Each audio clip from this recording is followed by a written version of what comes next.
Welcome back to the Imaginary Gallery. It's TJ again, and guess what we have in store again?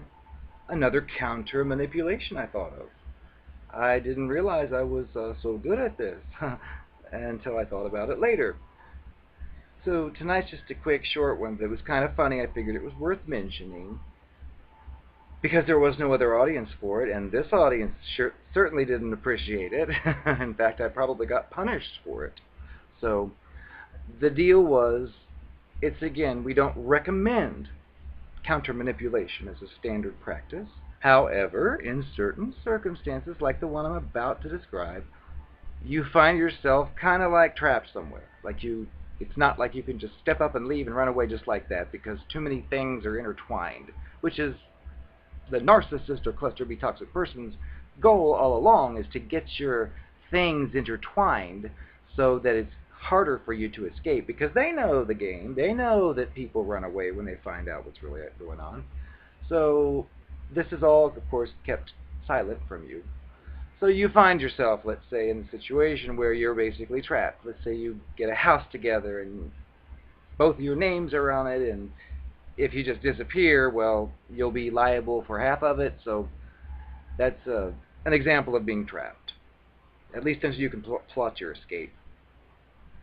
But I found myself in that situation with a person I started to see, like, before it was like nice, nice, nice, nice, nice all the time, and then there'd be a slip up and there'd be a mean, and I would learn to think, oh, well, that was just a slip up.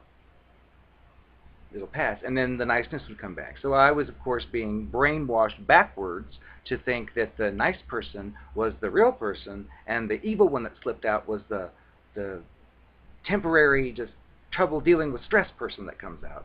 And I thought that was the case because that's how it was presented. Well, anyway, I started to see more and more of the evil side, and I realized that I was trapped pretty much in this mortgage and home, and the person was doing bad stuff, and I find, and it, like, showing the true colors. Like, before the evil, you can't wait till it's gone, then it's gone. Well, it started like to be the evil is the norm instead of the nice person. So that's usually when they're probably working towards the next target.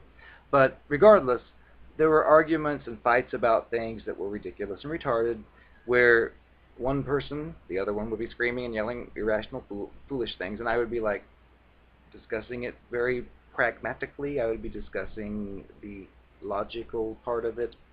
Well, it got to a point where there was some kind of argument or fight or something. I don't even remember what it would be about. But I started to realize, you know what, this person has suckered me into this, pretending to be so nice. I knew it was fishy. I should have listened to my instincts.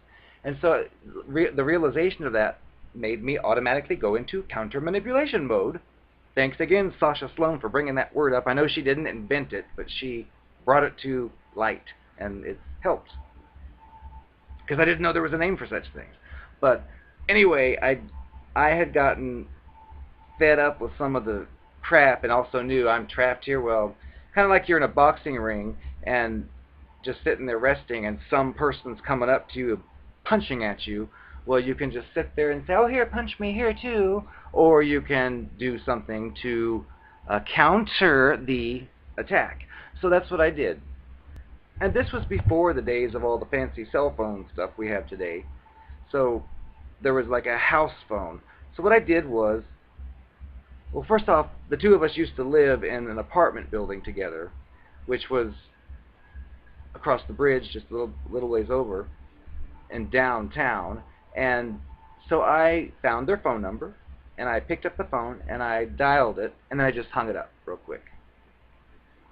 And then when he came back in the room, after some argument or fight, when I realized that my side of the fight was valid but wasn't being validated, I thought, that's it. So I did this maneuver where, because keep in mind, this person wants control. They love the fact that you're trapped there. So they don't think you're going to go anywhere. So I figured I'll test that. So I, again, was calling the apartment complex that I used to live in with this person where I invited it into my space, and then all of a sudden now I'm in its space and I'm being treated like horribly. So I figured he deserves this one, because I couldn't really leave at that moment, but still. it gave some sense like you're in that boxing ring and you get a few punches in. So it's like you're not just sitting there being smashed, but you get a few in. So I did that fake act of like pretending to be on the phone saying, I was calling last week and I came to see that one bedroom. Is it still available? And of course that, I think, terrified the narcopath because that wasn't expected. So I had already planned, it wouldn't believe it. So I went through with my whatever. Okay, well, thanks. Well, I knew, because I can predict these people's behavior after studying them for so long, I figured he's going to go check the phone and push redial. So I already covered that. I called him first and just hung up. So what did he do? You did not call them. You're not moving. And he went over to the phone and picked it up as expected and called redial. And sure enough, so there. Take that, fools. But that was just a funny example. And it's not healthy if the person's violent. But you need to laugh at these people sometimes. And that's the comic relief for today. I hope you're proud.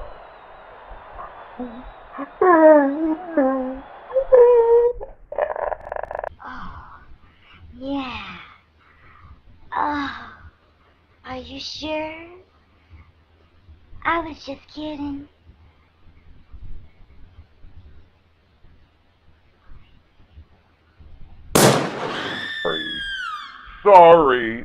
Sorry, I don't love you anymore.